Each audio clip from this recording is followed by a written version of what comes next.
ಇದು SS digital channel, Shri ಸುಮಂಗಲಿ digital channel. ನೀವು ನೋಡ್ತಾ ಇದ್ದೀರಿ ಸುದ್ದಿ ಸಮಯ, ಸ್ಥಳೀಯ ಸುದ್ದಿಗಳಿಗಾಗಿ. ಸುದ್ದಿ ಸಮಯದ ಪ್ರಾಯೋಜಕರು Mahalakshmi jewellers, gold hub, main road, Kalaburagi.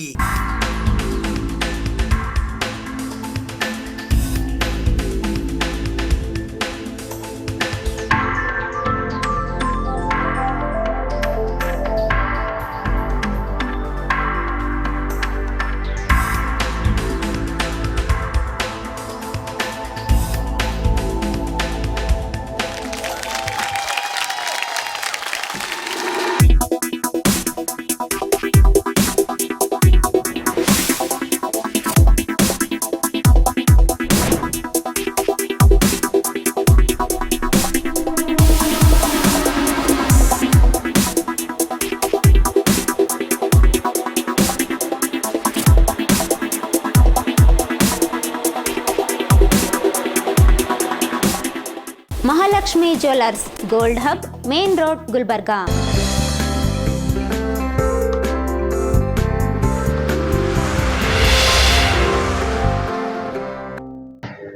ಸುದ್ದಿ ಸಮಯಕ್ಕೆ ಸ್ವಾಗತ. ನಾನು RJ ಮಂಜು ಹಿರೋಳಿ. ಪೊಲೀಸ್ ಇಲಾಖೆ ಬಹಳ ಉತ್ತಮವಾಗಿ ಕ್ರೀಡಾಕೂಟ ಆಯೋಜಿಸುವ ಮೂಲಕ ಇಲಾಖೆಯಲ್ಲಿ ಭ್ರಾತೃತ್ವ ಇಮ್ಮಡಿಗೊಳಿಸಿದೆ ಎಂದು ಕಲಬುರಗಿ ಜಿಲ್ಲಾ ಉಸ್ತುವಾರಿ ಸಚಿವರಾದ ಪ್ರಿಯಾಂಕ್ ಖರ್ಗೆ ಅವರು ಪ್ರಶಂಸೆ ವ್ಯಕ್ತಪಡಿಸಿದ್ದಾರೆ. ಪೊಲೀಸ್ ಇಲಾಖೆ ಬಹಳ ಉತ್ತಮವಾಗಿ ಇಂದು ಇಲ್ಲಿ ಕ್ರೀಡಾಕೂಟ ಆಯೋಜಿಸುವ ಮೂಲಕ ಇಲಾಖೆಯಲ್ಲಿ ಭ್ರಾತೃತ್ವ ಇಮ್ಮಡಿಗೊಳಿಸಿದೆ ಎಂದು ರಾಜ್ಯದ ಗ್ರಾಮೀಣಾಭಿವೃದ್ಧಿ ಮತ್ತು ಪಂಚಾಯತ್ ರಾಜ್, ಮಾಹಿತಿ ತಂತ್ರಜ್ಞಾನ ಮತ್ತು ಜೈವಿಕ ತಂತ್ರಜ್ಞಾನ ಹಾಗೂ ಕಲಬುರಗಿ ಜಿಲ್ಲಾ ಉಸ್ತುವಾರಿ ಸಚಿವರಾದ ಪ್ರಿಯಾಂಕ್ ಖರ್ಗೆ ಅವರು ಪ್ರಶಂಸೆ ವ್ಯಕ್ತಪಡಿಸಿದ್ದಾರೆ.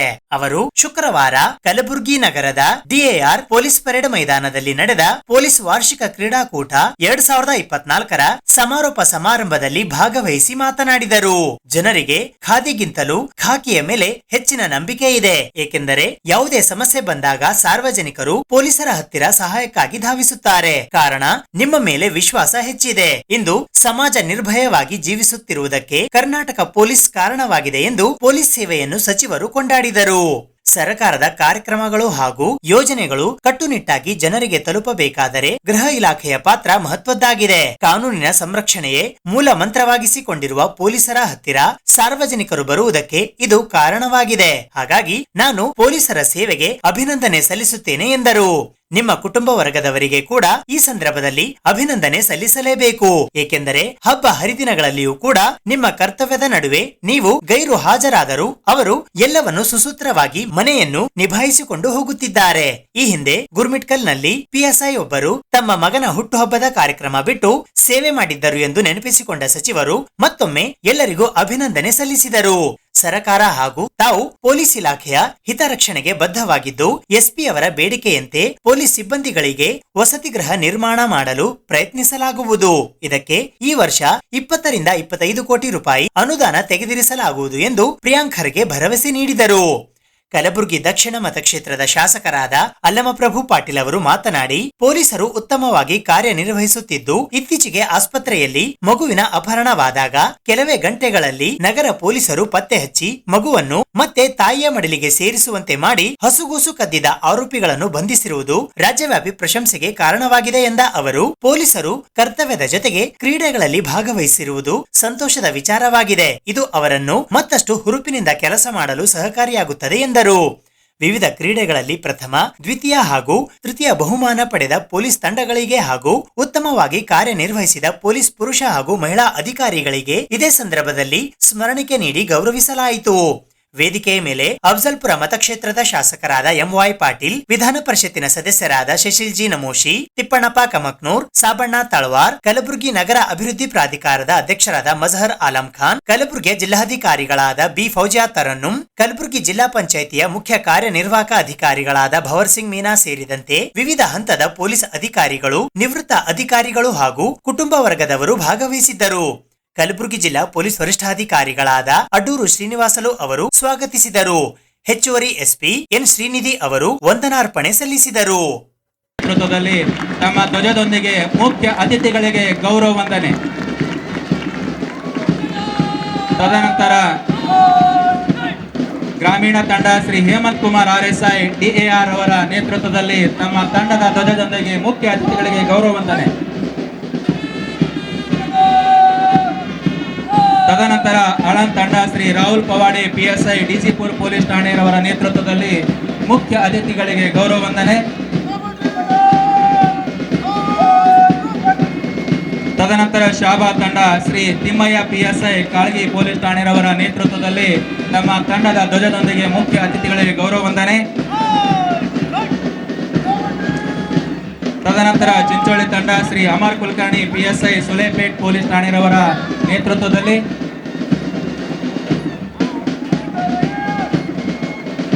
ಅಂತಿಮವಾಗಿ ಮಹಿಳಾ ತಂಡ ಕುಮಾರಿ ಸಂಗೀತ PSI ಕಮಲಾಪುರ ಪೊಲೀಸ್ ಠಾಣೆ ಕಲಬುರಗಿ ಜಿಲ್ಲೆಯವರ ನೇತೃತ್ವದಲ್ಲಿ ಎಲ್ಲ ತಂಡಗಳು ವೇದಿಕೆಯತ್ತ ಮುಖ್ಯ ಅತಿಥಿಗಳಿಗೆ ಗೌರವ ವಂದನೆಯನ್ನ ಸಲ್ಲಿಸಿ ಇದೀಗ ವೇದಿಕೆಯ ಮುಂಭಾಗ ಮೈದಾನ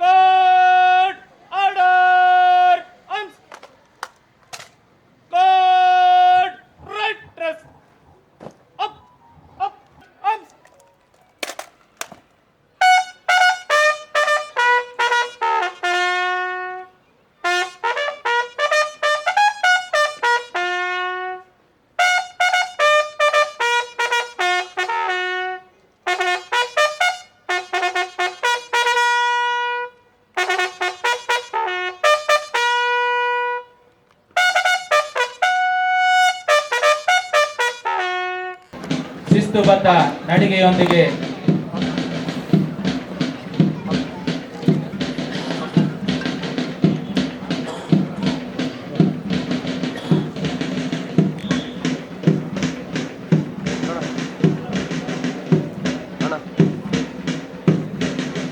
ನಾಲ್ಕು ಜನ ಅಥ್ಲೆಟಿಕ್ಗಳು ಅದನ್ನ ಪರೇಡ್ ಕಮಾಂಡರ್ ಅವರಿಗೆ ಹಸ್ತಾಂತರಿಸುವರು. ತದನಂತರ ಪರೇಡ್ ಕಮಾಂಡರ್ ಅವರು ನಿಧಾನಗತಿಯ ನಡಿಗೆಯೊಂದಿಗೆ ಆಗಮಿಸಿ ಆರೋಗ್ಯವಂತರಾಗಿದ್ರೆ, ಸದೃಢವಾಗಿದ್ರೆ, ಹಸನ್ಮುಖಿಯಾಗಿದ್ರೆ ಈ ಜಿಲ್ಲೆ ಶಾಂತ ರೀತಿಯಿಂದ ವಿದ್ಯೆ ಮಾಡ್ತಕ್ಕಂಥ ಒಂದು ಸಂದರ್ಭ ಬರ್ತದೆ. ಆದ ಕಾರಣ ನೀವೆಲ್ಲ ಬರೀ ನೌಕರಿ ಮಾಡೋದ್ರ ಜೊತೆಗೆ ಇವತ್ತು ಇಂಥ ಒಳ್ಳೆಯ ಕ್ರೀಡಾಕೂಟದಲ್ಲಿ ಭಾಗವಹಿಸಿ ಬಹಳ ಉತ್ಸಾಹದಿಂದ ತಮ್ಮೆಲ್ಲ ದೇಹ ನಡತೆಯನ್ನು ನೋಡಿದ್ರೆ ಬಹಳ ಅಚ್ಚುಕಟ್ಟಾಗಿ ತಾವೆಲ್ಲ ಕಾಪಾಡಿಕೊಂಡು ಕ್ರೀಡೆಯಲ್ಲಿ ಭಾಗವಹಿಸಿ ಉತ್ತೀರ್ಣರಾಗಿ ಉತ್ಸಾಹದಿಂದ ಕೂಡ ಅಷ್ಟೇ ಇವತ್ತಿನ ಸಮಾರಂಭದಲ್ಲಿ ಭಾಗವಹಿಸಿದ್ದೀರಿ. ಇದು ಮನುಷ್ಯನಿಗೆ ಅತಿ ಅವಶ್ಯಕವಾಗಿ ಬೇಕಾಗಿರ್ತಕ್ಕಂಥದ್ದು. ಇಡೀ ರಾಜ್ಯನೇ ತಮ್ಮ ಕಡೆ ನೋಡ್ತಿದ್ರೆ, ಇಡೀ ಜಿಲ್ಲೆನೇ ತಮ್ಮ ಕಡೆ ನೋಡ್ತಾ ಇದೆ. ನಾವು ಯಾವಾಗಲೂ ಕೂಡ ಚೆನ್ನಾಗಿ ಕೆಲಸ ಮಾಡಿದ್ರೆ ನಾವೆಲ್ಲ ಆರಾಮಾಗಿರ್ತಕ್ಕಂಥದ್ದು ಕೂಡ ನಾವು ಹೇಳ್ಬೋದು. ಮೊನ್ನೆ ಒಂದು ಇತಿಹಾಸ ನಿರ್ಮಿತವಾಗಿರ್ತಕ್ಕಂಥ ಒಂದೇ ಉದಾಹರಣೆಯನ್ನು ತಾವು ಪೊಲೀಸ್ ಇಲಾಖೆಯಿಂದ ಸಲ್ಲಿಸಿದರೆ, ಗುಲ್ಬರ್ಗದಲ್ಲಿ ನಡೆದಿರ್ತಕ್ಕಂಥ ಘಟನೆ ಕೂಸಿನ ಕಳುವಾಗಿರ್ತಕ್ಕಂಥ ಸಂದರ್ಭದಲ್ಲಿ ಕೆಲವೇ ಗಂಟೆಗಳಲ್ಲಿ ಆದ ತಕ್ಷಣ ಇಡೀ ರಾಜ್ಯದ ಒಂದು ಇತಿಹಾಸದಲ್ಲಿ ಒಂದು ಒಳ್ಳೆಯ ಕೆಲಸ ಮಾಡಿರ್ತಕ್ಕಂಥ ನಮ್ಮ ಪೊಲೀಸ್ ಇಲಾಖೆ ಅಂತಕ್ಕಂಥದ್ದು ಎತ್ತಿ ತೋರಿಸಿ ಇಂಥ ಅನೇಕ ಕೆಲಸಗಳು ಅನೇಕ ಸಂದರ್ಭದಲ್ಲಿ ಕೂಡ ತಾವು ಮಾಡಿರ್ತಕ್ಕಂಥ ಸಾಧನೆಗಳು ಯಾವತ್ತೂ ಕೂಡ ಯಾರೂ ಮರಿಲಿಕ್ಕೆ ಆಗೋದಿಲ್ಲ. ಆದ್ದರಿಂದ ತಮಗೆಲ್ಲರಿಗೂ ಒಳ್ಳೆಯದಾಗಲಿ. ಜಿಲ್ಲೆಯ ಜನತೆಯ ಪರವಾಗಿ ತಮಗೆಲ್ಲರಿಗೂ ಶುಭ ಹಾರೈಸ್ತೇನೆ. ಇದೇ ರೀತಿ ಮುಂದೆ ಕೂಡ ತಾವು ಕ್ರೀಡಾ ಮನೋಭಾವವನ್ನು ಸೋಲು ಗೆಲುವು ಮುಖ್ಯ ಅಲ್ಲ, ಇದರಲ್ಲಿ ಭಾಗವಹಿಸಿ ತಮ್ಮ ಉತ್ಸಾಹವನ್ನು ತೋರಿಸ್ತಕ್ಕಂಥದ್ದು ಬಹಳ ಮುಖ್ಯ ಅಂತಕ್ಕಂಥ ಮಾತನ್ನ ಹೇಳಿ ನಮಗೆ ಕರೆಸಿ ಮಾತನಾಡಲಿಕ್ಕೆ ಅವಕಾಶ ಮಾಡಿಕೊಟ್ಟಿದ್ದಕ್ಕಾಗಿ ತಮಗೆಲ್ಲರಿಗೂ ಮುಂಚೆ ನಾನು ಮಾತು ಮುಗಿಸ್ತೇನೆ. ಜೈ ಹಿಂದ್, ಜೈ ಕರ್ನಾಟಕ. ಎಲ್ಲ ನಿಮ್ಮ ಕುಟುಂಬದವರಿಗೆ ಕೂಡ ಸರ್ಕಾರದ ವತಿಯಿಂದ ಹಾಗೂ ವೈಯಕ್ತಿಕವಾಗಿ ಅವರಿಗೆ ಕೂಡ ನಾನು ಸ್ವಾಗತವನ್ನು ಕೋರ್ತಾ ಇದ್ದೇನೆ. ಬಹಳ ಕಮ್ಮಿ ಸಂದರ್ಭದಲ್ಲಿ ಕುಟುಂಬದವರೆಲ್ಲರೂ ಬರಲಿಕ್ಕೆ ಅವಕಾಶ ಸಿಗುತ್ತೆ. ಇದು ಒಂದು ಸಂದರ್ಭ. ಮೊದಲನೇದಾಗಿ ನಮ್ಮ ಜಿಲ್ಲೆಯ ಪೊಲೀಸ್ ಇಲಾಖೆಗೆ ನಾನು ವೈಯಕ್ತಿಕವಾಗಿ ಹಾಗೂ ವೇದಿಕೆ ಮೇಲೆ ಆಸೀನರಾದಂಥ ಎಲ್ಲರ ಪರವಾಗಿ ಅವರಿಗೆ ಅಭಿನಂದನೆಯನ್ನು ಸಲ್ಲಿಸಲಿಕ್ಕೆ ನಾನು ಬಯಸ್ತಾ ಇದ್ದೇನೆ. ಬಹಳ ಉತ್ತಮವಾಗಿ ಈ ವಾರ್ಷಿಕ ಕ್ರೀಡಾಕೂಟವನ್ನು ತಾವೆಲ್ಲರೂ ಆಯೋಜಿಸಿ ಒಂದು ಕ್ರೀಡೆಯ ಮುಖಾಂತರ ಕ್ರೀಡೆಯ ಮನೋಭಾವನೆಯನ್ನು ಹೆಚ್ಚಿಸದಲ್ಲದೆ ನಮ್ಮ ಇಲಾಖೆಯಲ್ಲಿ ಕೂಡ ಆ ಭ್ರಾತೃತ್ವವನ್ನು ನೀವು ಹೆಚ್ಚಿಸಿದ್ದೀರಲ್ಲ, ಅದು ಬಹಳ ಮುಖ್ಯ ಆಗಿದೆ. ನಿನ್ನೆ ಮೊನ್ನೆ ಎಲ್ಲ ನಾನು ತಿಳ್ಕೊಂಡಿದ್ದೆ, ಯಾಕಂದರೆ ನಾನು ಉದ್ಘಾಟನೆಗೆ ಬರಬೇಕಾಗಿತ್ತು, ಆದರೆ ಕಾರಣಾಂತರದಿಂದ ಉದ್ಘಾಟನೆಗೆ ಬರಲಿಕ್ಕಾಗಿಲ್ಲ. ಆದರೂ ಕೂಡ ನಾನು ಕೇಳಿದಾಗ ಬಹಳ ಜನ ಪ್ರಕ್ರಿಯೆ ಏನು ಕೊಡ್ತಾ ಇದೆ ಅಂದರೆ ಬಹಳ ಉತ್ತಮವಾಗಿ ನಡೀತಾ ಇದೆ. ಬಹಳ ಚೆನ್ನಾಗಿ ನಡೀತಾ ಇದೆ. ನಮ್ಮಲ್ಲಿ ಕ್ರೀಡಾ ಮನೋಭಾವನೆ ಜೊತೆ ನಮ್ಮಲ್ಲೂ ಕೂಡ ಹೆಚ್ಚು ಭ್ರಾತೃತ್ವ ಬೆಳೀತಾ ಇದೆ ಅಂತ ಅವ್ರು ಹೇಳ್ತಾ ಇದ್ರು. ಸೊ ಅದಕ್ಕೆ ತಮಗೆಲ್ಲ ನಮ್ಮ ವರಿಷ್ಠ ಎಲ್ಲರಿಗೂ ನಾನು ಅಭಿನಂದನೆ ಸಲ್ಲಿಸ್ಲಿಕ್ಕೆ ನಾನು ಬಯಸ್ತಾ ಇದ್ದೀನಿ. ಒಂದು ಮಾತ್ರ ನಾನು ಖಚಿತವಾಗಿ ಹೇಳಲಿಕ್ಕೆ ನಾನು ಹೇಳ್ಬೋದು ಏನಪ್ಪಾ ಅಂದ್ರೆ, ಜನರಿಗೆ ಖಾದಿಗಿಂತ ಹೆಚ್ಚು ನಂಬಿಕೆ ಖಾಕಿ ಮೇಲಿದೆ. ಅದು ನಾನು ಖಾದಿ ಉಟ್ಕೊಂಡು ನಾನು ಹೇಳ್ತಾ ಇದ್ದೆ, ಸಾಬಣ್ಣ ಅವ್ರು ನಗ್ತಾ ಇದ್ದಾರೆ, ಬಟ್ ಇಟ್ಸ್ ಅ ಫ್ಯಾಕ್ಟ್. ಯಾಕಂದ್ರೆ ಏನೇ ಗೊಂದಲ ಇರಲಿ, ಅದು ಸಿವಿಲ್ ಡಿಸ್ಪ್ಯೂಟ್ ಇರಲಿ, ಕ್ರಿಮಿನಲ್ ಡಿಸ್ಪ್ಯೂಟ್ ಇರಲಿ, ಮನೆ ಜಗಳ ಇರಲಿ, ಏನೇ ಇದ್ರೂ ಕೂಡ ಫಸ್ಟ್ ಯಾರು ಕೂಡ MLA ಹತ್ರ ಬರೋದಿಲ್ಲ, ಫಸ್ಟ್ ಹತ್ತದು ಪೊಲೀಸ್.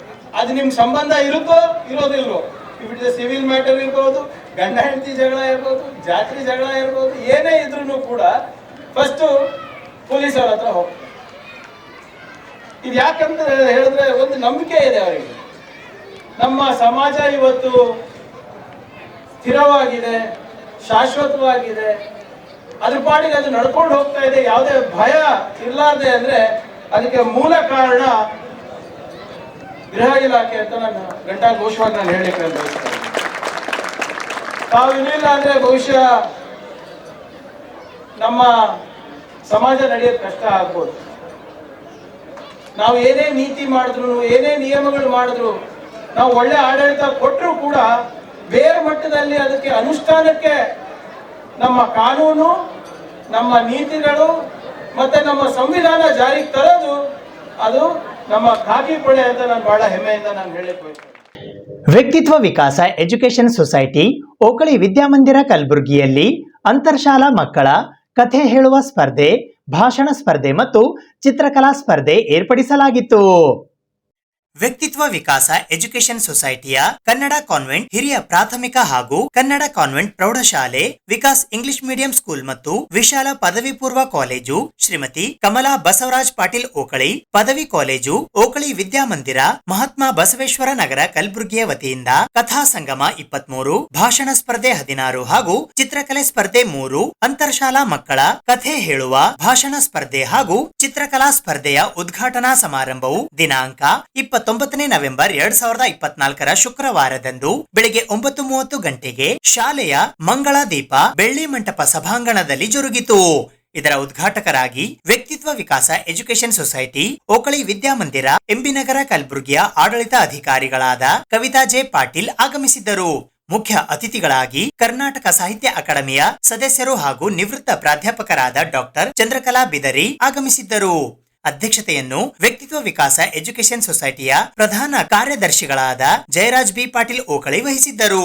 ಈ ಸಂದರ್ಭದಲ್ಲಿ ವ್ಯಕ್ತಿತ್ವ ವಿಕಾಸ ಎಜುಕೇಷನ್ ಸೊಸೈಟಿಯ ಆಡಳಿತ ಅಧಿಕಾರಿಗಳಾದ ಪ್ರೊಫೆಸರ್ ಕೆ ವಿಶ್ವನಾಥ್, ವ್ಯಕ್ತಿತ್ವ ವಿಕಾಸ ಎಜುಕೇಷನ್ ಸೊಸೈಟಿಯ ನಿರ್ದೇಶಕರಾದ ಈರಣ್ಣ ಗೌಡಗಾವ್, ವಿಕಾಸ ಆಂಗ್ಲ ಮಾಧ್ಯಮ ಶಾಲೆಯ ಪ್ರಾಂಶುಪಾಲರಾದ ರೇಣುಕಾ ಕಿಣಗಿ, ಕನ್ನಡ ಕಾನ್ವೆಂಟ್ ಹಿರಿಯ ಪ್ರಾಥಮಿಕ ಶಾಲೆಯ ಮುಖ್ಯೋಪಾಧ್ಯಾಯರಾದ ಜಯಶ್ರೀ ರಾಚೋಟಿ, ಕನ್ನಡ ಕಾನ್ವೆಂಟ್ ಪ್ರೌಢಶಾಲೆಯ ಮುಖ್ಯೋಪಾಧ್ಯಾಯರಾದ ಸುನಂದಾ ಮೇಳ್ಕುಂದಿ ಸೇರಿದಂತೆ ಶಾಲೆಯ ಮುಖ್ಯಸ್ಥರು, ಶಿಕ್ಷಕರು ಹಾಗೂ ವಿದ್ಯಾರ್ಥಿಗಳು ಉಪಸ್ಥಿತರಿದ್ದರು. ಪಾತ್ರ ವಹಿಸುತ್ತದೆ. ಆದ್ದರಿಂದ ಪರಿಸರದ ರಕ್ಷಣೆಯು ನಮ್ಮೆಲ್ಲರ ಆದ್ಯ ಕರ್ತವ್ಯ. ಪರಿಸರ ರಕ್ಷಣೆ ಅಥವಾ ಸಂರಕ್ಷಣೆ ಎಂದರೇನು ಎಂಬ ಪ್ರಶ್ನೆ ನಮ್ಮೆಲ್ಲರ ಮನದಲ್ಲಿ ಮೂಡಿರುತ್ತದೆ. ಪರಿಸರ ಸಂರಕ್ಷಣೆ ಎಂದರೆ ಒಬ್ಬ ವ್ಯಕ್ತಿ, ಸಂಸ್ಥೆ ಅಥವಾ ಗುಂಪುಗಳಾಗಿ ಪರಿಸರವನ್ನು ಹಾಳಾಗದಂತೆ ರಕ್ಷಿಸುವುದೇ ಆಗಿದೆ. ಪರಿಸರವು ಮನುಷ್ಯನ ಜೀವನದಲ್ಲಿ ಅತಿ ಮುಖ್ಯವಾಗಿ ಕಾರ್ಯನಿರ್ವಹಿಸುತ್ತಿದೆ. ನಮಗೆ ಬೇಕಾಗಿರುವ ಎಲ್ಲ ವಸ್ತುಗಳನ್ನು ಒದಗಿಸುತ್ತಿದೆ. ಉದಾಹರಣೆಗೆ, ನಮಗೆ ಬೇಕಾಗಿರುವ ಶುದ್ಧ ಗಾಳಿ, ವಾತಾವರಣ ಮತ್ತು ಹಲವಾರು ಉಪಯೋಗಿರುವ ವಸ್ತುಗಳನ್ನು ಒದಗಿಸುತ್ತಿದೆ. ಅಷ್ಟೇ ಅಲ್ಲದೆ ಪರಿಸರದಲ್ಲಿ ಕಂಡುಬರುವ ಹಸಿರಿನ ನೋಟಕ್ಕೆ ನಮ್ಮನ್ನು ಶಾಂತತೆಯಿಂದ ಇರಲು ಮತ್ತು ರೋಗಗಳಿಂದ ದೂರವಿಡುವ ಶಕ್ತಿ ಇದೆ. ನಾವು ಬದುಕುತ್ತಿರುವ ಈ ಆಧುನಿಕ ತಂತ್ರಜ್ಞಾನ ಕಾಲದಲ್ಲಿ ನಮಗೆ ಬೇಕಾಗಿರುವ ಎಲ್ಲ ರೀತಿಯಲ್ಲಿ ವಿಜ್ಞಾನಕ್ಕೆ ಸಂಬಂಧಪಟ್ಟ ವಸ್ತುಗಳಾಗಲಿ ಅಥವಾ ಧಾತುಗಳಾಗಲಿ ಪರಿಸರವು ನಮಗೆ ಸುಲಭವಾಗಿ ಒದಗಿಸುತ್ತಿದೆ. ಆದರೆ ನಾವು ನಮ್ಮ ಆಧುನಿಕ ಬದುಕನ್ನು ಇನ್ನಷ್ಟು ಉತ್ತಮಪಡಿಸಿಕೊಳ್ಳಲು ಪರಿಸರದ ಸೌಂದರ್ಯವನ್ನು ಹಾಳು ಮಾಡುತ್ತಿದ್ದೇವೆ. ಒಂದು ದೊಡ್ಡ ಅಭಿಯಾನವಾಗಿದೆ. ಪರಿಸರ ಸಂರಕ್ಷಣೆಯು ನಮ್ಮ ಮುಂದಿನ ಪೀಳಿಗೆಗೆ ಅತ್ಯಂತ ಮಹತ್ವದ ವಿಷಯವಾಗಿದೆ. ಆದ್ದರಿಂದ ನಾವು ಪರಿಸರ ಸಂರಕ್ಷಣೆಯನ್ನು ಮಾಡಲೇಬೇಕಾಗಿದೆ. ಪರಿಸರ ಎಂದರೆ ನಮ್ಮ ಸುತ್ತಮುತ್ತ ವಾತಾವರಣದಲ್ಲಿ ಇರುವ ಮರ, ಗಿಡ, ಕಾಡು, ಬೆಳಕು ಇವೆಲ್ಲವೂ ನಮ್ಮ ನೈಸರ್ಗಿಕ ಪರಿಸರ. ಇವುಗಳನ್ನು ಮಾನವನ ಚಟುವಟಿಕೆ ಹಾಗೂ ಕೆಲ ನೈಸರ್ಗಿಕ ವಿಕೋಪಗಳಿಂದ ಸಂರಕ್ಷಿಸುವುದೇ ಪರಿಸರ ಸಂರಕ್ಷಣೆ. ಪರಿಸರ ಸಂರಕ್ಷಣೆ ಬಗ್ಗೆ ಸರಳವಾಗಿ ಹೇಳುವುದಾದರೆ ಪರಿಸರವು ನಮ್ಮನ್ನು ಸುತ್ತುವರಿದಿರುವ ಎಲ್ಲವನ್ನು ಸೂಚಿಸುತ್ತದೆ. ಭೂಮಿಯ ಮೇಲಿನ ಜೀವನವು ಆರೋಗ್ಯಕರ ಪರಿಸರವನ್ನು ಅವಲಂಬಿಸಿದೆ. ಆದ್ದರಿಂದ ನಾವು ಪರಿಸರವನ್ನು ಸಂರಕ್ಷಣೆ ಮಾಡಲೇಬೇಕು. ಪರಿಸರ ಸಂರಕ್ಷಣೆ ಹೇಗೆ ಮಾಡಬೇಕಂದ್ರೆ ವಾಯು ಮಾಲಿನ್ಯದಿಂದ ಪರಿಸರವನ್ನು ಸಂರಕ್ಷಣೆ ಮಾಡಬೇಕು. ವಾಯು ಮಾಲಿನ್ಯ, ಜಲ ಮಾಲಿನ್ಯ, ಮಣ್ಣು ಮಾಲಿನ್ಯ, ಶಬ್ದ ಮಾಲಿನ್ಯ ಇತ್ಯಾದಿ ಮಾಲಿನ್ಯಗಳಿಂದ ನಮ್ಮ ಪರಿಸರ ನಾಶವಾಗುತ್ತದೆ. 4ನೇ ತರಗತಿಯಲ್ಲಿ ಓದುತ್ತೇನೆ. ನನ್ನ ಕಥೆ ಹೆಸರು ದುರಾಸೆಯ ಫಲ. ಒಂದೂರ ಒಬ್ಬ ಗುಂಡಣ್ಣ ಇದ್ದೀನ್ರಿ. ಭಾಳ ಚಿಕ್ಕನವಾಗಿದ್ದೀನ್ರಿ. ಊರಿಗೆಲ್ಲ ಹೆಸರುವಾಸಿಯಾಗಿದ್ದೀನ್ರಿ. ಯಾವುದೇ ಅಂಗಡಿ ಸಾಮಾನ್ಯ ತರ್ಲಕ್ಕೆ ಹೋದ್ರೂ ಚೌಕಾಸಿ ಮಾಡೇ ತರ್ತೀನ್ರಿ. ಒಂದಿನ ಏನಂತಂದ್ರೆ ಅವ್ರ ತಾಯಿ ಗುಂಡನ್ನ ಕಡ್ದನ್ರಿ. ಏ ಗುಂಡನ ಪಾಪ ಇಲ್ಲಿ ಅಂತ ಕಡ್ದನ್ರಿ. ಈಗ 2 ರೂಪಾಯಿ ತಗೋ ಒಂದು ತೆಂಗಿನಕಾಯಿ ತೊಗೊಂಬ ನೋಡು ಅಂತ ಹೇಳಿಲ್ರಿ ಆಕಿ. ನಮ್ಮ ಗುಂಡನ ಇಲ್ಲಿ ಮನೆ ಹತ್ರ ಒಂದು ಅಂಗಡಿ ಇತ್ರಿ, ಅಲ್ಲಿ ಹೋದಿನ್ರಿ. ಆ ಅಂಗಡಿದವನಿಗೆ ಕೇಳಿನ್ರಿ, ಹೇಗೆ ಕೊಟ್ರಿ ತೆಂಗಿನಕಾಯಿ ಅಂತ ಕೇಳಿನ್ರಿ. 2 ರೂಪಾಯಿ ಬಂದ. 2 ರೂಪಾಯಿ ಬಂದ, 1 ರೂಪಾಯಿ ಮಾಡಿಕೊಡ್ರಿ ಮತ್ತು ಅವನು ಚೌಕಾಸಿನ ಶುರು ಆಯ್ತ್ರಿ. ಮತ್ತು ಅಂಗಡಿದ ಹೇಳಿನ್ರಿ, ಆಂಗಳೋಡಪ್ಪ 2 ರೂಪಾಯಿ ತಗೋ ಇಲ್ಲಿ ಕುರ್ನಿ ಪೇಟೆಗೆ ಹೋಗು, ಅಲ್ಲಿ ದೊಡ್ಡ ಅಂಗಡಿ ಇದೆ, ಅಲ್ಲಿ 1 ರೂಪಾಯಿ ಸಿಕ್ತಿರೋವಾಗ ನಮ್ಮ ಗುಡ್ಡನ ಪೇಟೆಗೆ ಹೋದನ್ರಿ. ಪೇಟೆಗೆ ಹೋಗಿ ಅಲ್ಲಿ ದೊಡ್ಡ ಅಂಗಡಿ ಇತ್ರಿ. ಅಲ್ಲಿ ಅಂಗಡಿದವ್ರಿಗೆ ಕೇಳೇನ್ರಿ, ಹೇಗೆ ಕೊಟ್ಟೆ ತೆಂಗಿನಕಾಯಿ ಅಂತ ಕೇಳೇನ್ರಿ. 1 ರೂಪಾಯಿ ಒಂದು ನೋಡಿ. 1 ರೂಪಾಯಿ ಒಂದ, ಅಷ್ಟು ದೂರ ನಡ್ಕೊಂಬಂದಿನಿ, 50 ಪೈಸೆ ಮಾಡ್ಕೊಡ್ರಿ ಅಂತ ಅಂಗಡಿದವ್ನಿಗೆ ಹೇಳನ್ರಿ. ಅಂಗಡಿದವ್ರು ಹೇಳೋನ್ ಗೊತ್ತ್ರಿ, ನಿಂಗೆ 50 ಪೈಸೆ ಬೇಕಿಲ್ಲ, ತೋಟಕ್ಕೆ ಹೋಗು, ಅಲ್ಲಿ ತೋಟದ ಮಾಲೀಕ್ ಬಿ ಇಡ್ತಾನೆ, ಭಾಳಷ್ಟು ತೆಂಗು ಬಿ ಇಡ್ತಾವ, ಭಾಳಷ್ಟು ಗಿಡ ಬಿ ಇಡ್ತಾವಂತ ಹೇಳೇನ್ರಿ ಅಂಗಡಿದವ್. ನಮ್ಮ ಗುಂಡಣ್ಣ ಇಲ್ರಿ, ತೋಟಕ್ಕೆ ಹೋಗೋನ್ರಿ. ತೋಟಕ್ಕೆ ಹೋಗಿ ಅಲ್ಲಿ ತೋಟದ ಮಾಲೀಕ್ ಇದ್ದೇನ್ರಿ. ತೋಟ ಮಾಲೀಕ್ ಕೇಳೇನ್ರಿ, ಹೇಗೆ ಕೊಟ್ಟು ತೆಂಗಿನಕಾಯಿ ರೀ ತೋಟ ಮಾಲೀಕ್ರಿ ಅಂತ ಕೇಳೇನ್ರಿ. 50 ಪೈಸೆ ಒಂದು ನೋಡಿ. 50 ಪೈಸೆ ಒಂದ, ಅಷ್ಟು ದೂರ ನೋಡ್ಕೊಂಬಂದಿನಿ, 25 ಪೈಸೆ ಮಾಡ್ಕೊಡ್ರಿ ಅಂತ ಗುಂಡನ ಮತ್ತೆ ಚೌಕಾಸಿನೇ ಶುರು ಆಯ್ತ್ರಿ. ಒಂದು ತೋಟದ ಮಾಲೀಕ್ ಹೇಳ್ತಾನ್ರಿ, ಆಗಲ್ಲ ನೋಡಿ, 50 ಪೈಸೆ ಅಂದ್ರೆ ಆಗಲ್ಲ, 25 ಪೈಸೆ ಬೇಕಂದ್ರೆ ನೀ ಗಿಡ ಹತ್ಕೊಂಡು ತಗೋ ಅಂತ ಹೇಳ್ತಾನ್ರಿ. ಮತ್ತು ಆಮೇಲೆ ಗುಂಡನ ಯೋಚನೆ ಮಾಡತ್ತೀನ್ರಿ, 25 ಪೈಸೆ ಸಿಕ್ತು ನನಗೆ ಅಂತ ಅವನಿಗೆ ಖುಷಿಯಿಂದ ಗಿಡ ಏರನ್ರಿ. ಅವನಿಗೆ ಗೊತ್ತಿದ್ದಿಲ್ರಿ ಗಿಡ ಹಿಂದೆ ಬಾಯಿ ಐತತ್ತ. ಖುಷಿಯಿಂದ ಇಲ್ರಿ ಗಿಡ ಏರಿ ಒಂದು ಟೆಂಗ್ ಕಟ್ಕೊಂಡನ್ರಿ. ತಾಯಿ ಬಿಕಾಸನ್ರಿ. ಅವ ತಾಯಿ ಇಳಿಯಷ್ಟಿಗೆ ಒಂದು ಕಾಲು ಜಾಡ್ತ್ರಿ. ಕಾಲು ಜಾಡಿ ತೆಂಗಿನ ಗರಿ ಹಿಡ್ಕೊಂಡನ್ರಿ. ಅಲ್ಲಿ ಗ್ಯಾಡ್ಲತ್ತನ್ರಿ ಅವ. ಮತ್ತು ಆಮೇಲೆ ಚಿರನ್ರಿ, ಏ ಕಾಪಾಡ್ರು ನಾ ಸಾಯ್ತೀನ್ರೋ, ಬರ್ರೋ ಯಾರೇ ಐತ್ರಿ ಬರ್ರೋ ಅಂತ ಚಿರನ್ರಿ ಭಾಳ. ಮೌಲ್ಯ ಆಧಾರಿತ ನಿಜವಾಗ್ಲೂ ಒಂದು ಕತೆ ಹೇಳೋದಂತಾರ, ಅದಕ್ಕೊಂದು ಮೌಲ್ಯ ಇರ್ಬೇಕಂತ. ಹಿಂದಕ್ಕೆ ನಿಮ್ಮ ಅಜ್ಜ ಇದ್ದೇ ಹೇಳ್ತಿರಂತಲ್ಲ, ಈಗ ಆಲ್ಮೋಸ್ಟ್ ಪ್ಲಾಟ್ಫಾರ್ಮಿಗೆ ಭಾಳ ಕಡಿಮೆ. ಅದಕ್ಕೆ ಈ ಕಥೆ ಹೇಳೋದು ಒಂದು ರೈಟ್ ಆಗಲ್ಲ ಉದ್ದೇಶದಿಂದ ನಮ್ಮ ತಂದೆಯವ್ರದ್ದು ಪ್ರಾರಂಭ ಮಾಡಿದ್ರು 23 ವರ್ಷ ಹಿಂದೆ. ಅದೇ ಪ್ರಕಾರ ಮೇಡಮ್ ಅವರು ಅಂತ ಹೇಳೋದು ಭಾಳ ಸರಳ ರೀತಿ ತಿಳಿಸ್ಕೊಟ್ರು. ಚಂದ್ರಕಾಂತ ಮೇಡಮ್ ಅವರು ಏನಂತ, ಒಂದು ಕಲ್ಲಿನ ಮೇಲೆ ಕೊಡ ಇಟ್ಟು ಅದೊಂದು ಆಕಾರ ಬರ್ತದೆ. ಅದರ ಪ್ರಕಾರ ನೀವು ಅದು ಪ್ರಯತ್ನ ಮಾಡ್ಕೊಂಡು ಹೋದ್ರೆ ನಿಮ್ಗೆ ಆಟೋಮೆಟಿಕ್ ಬಂದ್ಬಿಡ್ತದೆ. ಪ್ರಯತ್ನ ಎಷ್ಟು ಮಾಡ್ತೀವಿ ಅಷ್ಟು ನಿರ್ಣಯ ಮಾಡ್ತೀವಿ. ಆಮೇಲೆ ಯಾವ ಭಾಷಣ ಹೇಳ್ತಾರೆ ಅವರು ಲೀಡರ್ಶಿಪ್ ಕ್ವಾಲಿಟೀಸ್ ಬರ್ತಾವೆ. ನಿಜವಾಗ್ಲೂ ಈ ಕಥಾ ಸ್ಪರ್ಧೆ, ಭಾಷಣ ಸ್ಪರ್ಧೆ ಮತ್ತು ಚಿತ್ರ ಸ್ಪರ್ಧೆ ಮಾಡಿದ್ದು ನಿಮ್ಮಲ್ಲಿ ಪ್ರತಿಭೆ ಹೊರ ಹಾಕಂತ ಒಂದು, ಆಮೇಲೆ ನಿಮಗೊಂದು ಸ್ಟೇಜ್ ಮೇಲೆ ಅದನ್ನು ಹೋಗಿ ಅಂತ ಒಂದು. ಆಮೇಲೆ ಈಗ ನಾವು ಎಲ್ಲರೂ 3 ಮಂದಿ ಮೇಡಮ್ಗಳು 3 ಮಂದಿ ಸ್ಪರ್ಧೆ ಮಾಡ್ತೀರಿ, ಇದು ಪಾರ್ಟಿಸಿಪೇಟ್ ಮಾಡ್ತೀರಿ, ಎಲ್ಲರಿಗೂ ಸಿಗಲ್ಲ. ಯಾರು ನಿಮ್ಮದು ಕಲೆ ಅಥವಾ ಭಾಷಣ ಮತ್ತು ಚಿತ್ರ ಕಥಾ ಹೇಳೋದು ನಿಮ್ಮ ಜಡ್ಜಸ್ಗಳು ಮನೆಗೆ ಮುಟ್ತದ, ಅವರಷ್ಟೇ ನೀವು ಗೆಲ್ತೀರಿ. ಅದು ಅರ್ಥ ಅವರು ಇದು ಮಾಡ್ತಾರಂತಲ್ಲ, ಅವ್ರಿಗೆ ಸರಿಯಾದನ್ನೇ ತಿರುಗಿ ಕೊಟ್ಟಿರ್ತಾರೆ. ಅದಕ್ಕೆ ನೀವು ಪಾರ್ಟಿಸಿಪೇಟ್ ಮಾಡಿದ್ರೆ ಒಂದು ದೊಡ್ಡದು. ಮೇಡಮ್ ಹೇಳೋದು ಪಾರ್ಟಿಸಿಪೇಟ್ ಮಾಡಿದ್ರೆ ನೀವು ಗೆಲ್ಲಕ್ಕೆ ಸಾಧ್ಯನೇ ಇಲ್ಲ ಅಂತ ಹೇಳಿ. ನಿಜವಾಗ್ಲೂ ಒಂದು ಟೆನ್ಸಿಂಗ್ ಬಂದು ಹೇಳೋದು ಮೇಡಮ್ ಅವರು. ಒಂದೇ ಸಲ ಟೆನ್ಸಿಂಗ್ ಮೇಲೆ ಇರಲಿಲ್ಲ, 7 ಸಲ ಪ್ರಯತ್ನ ಮಾಡಿ ಇರೋದ. ಅದೇ ಪ್ರಕಾರ ನೀವು ಎಲ್ಲಿ ಪ್ರಯತ್ನ ಮಾಡ್ತೀರಿ ಅಲ್ಲೇ ನೀವು ಯಶಸ್ಸು ಕಾಣ್ಬೋದು. ಅಷ್ಟು ಹೇಳಿ ಈ ಮಕ್ಕಳು ಭಾಷಣ, ಕಥಾ ಮತ್ತು ಚಿತ್ರಕಲಾ ಸ್ಪರ್ಧೆ ಪಾರ್ಟಿಸಿಪೇಟ್ ಮಾಡ್ತಿದ್ದಾರೆ. ಹೆಚ್ಚಿಗೆ ಹೇಳಿದ್ರೆ ತಮ್ಮೆಲ್ಲರಿಗೂ ಶುಭವಾಗಲಿ ಹಾರೈಸಿ ನನ್ನ 2 ಮಾತು ಮುಗಿಸ್ತೀನಿ. ನಮಸ್ಕಾರ. ಈ ಕಥಾ ಸ್ಪರ್ಧೆ ನಮ್ಮ ತಂದೆಯ ಕನಸಿನ ಕೂರಿಸಿದ್ರು. ಅವ್ರು ಹೇಳ್ತಾ ಇದ್ರು, ಹಿಂದಕ್ಕೆ ಅಜ್ಜ